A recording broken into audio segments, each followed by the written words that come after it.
মনে করেন আপনি কারো অফিসে গেলেন। অফিস কর্তার উচিত আপনাকে আন্তরিকভাবে স্বাগত জানানো। যদি না জানায় তবে তা অসৌজন্যমূলক। অফিস কর্তা যে লেভেলেরই হোক, ব্যবসায়ী হোক বা সংগঠনের নেতা হোক, আপনাকে আন্তরিকভাবে স্বাগত জানানো তার উচিত।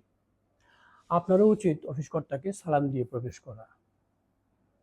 অফিস কর্তার উচিত আপনাকে বসতে বলা, তারপর আপনি বসবেন।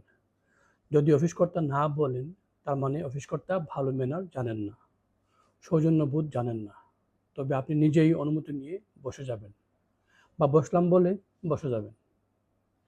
অফিস কর্তা যদি অন্য কারোর সাথে কথা বলে বা অন্য বিষয়ে ব্যস্ত থাকে, তবে আপনি ইন্টারাপ্ট করবেন না। তাদের কথা শেষ হওয়া অবধি অপেক্ষা করবেন। মনে রাখতে হবে, মাঝখানে ইন্টারাপ্ট করা কোনো মানে নাই। মানে হচ্ছে আপনার ম্যানার ভালো না। তাদের কথা শেষ হলে বা বিরতি হলে আপনি অফিস কর্তার দৃষ্টি আকর্ষণ করে আপনার বিষয়টা উত্থাপন করবেন এবং কথা শেষ করে যে বিষয়ে এসেছিলেন তা সুরাহা হলে দ্রুত সেই কক্ষ ত্যাগ করবেন। যদি অপেক্ষা করতে হয়, অপেক্ষমান থাকাকালে আপনি নিজে কোনো কথা বলবেন না, কোনো ফোন রিসিভ করবেন না, এমনকি কোনো সাইড টক করবেন না।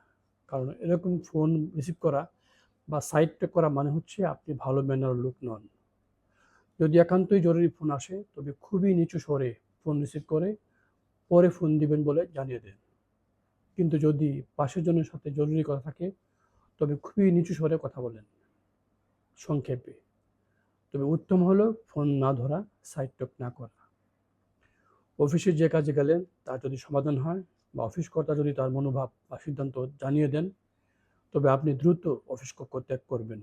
কাজ বা কথা শেষ হওয়ার পরে অযথা অফিসে বসে থাকা সমীচীন নয়, যদি না অফিস কর্তা আপনাকে বসতে বলেন। আমি নিজে এটা মানার চেষ্টা করি। বয়সের শুরুর দিকে বসতাম না, পরে পড়াশোনা, প্রশিক্ষণ আর অভিজ্ঞতায় শানিত হয়েছি।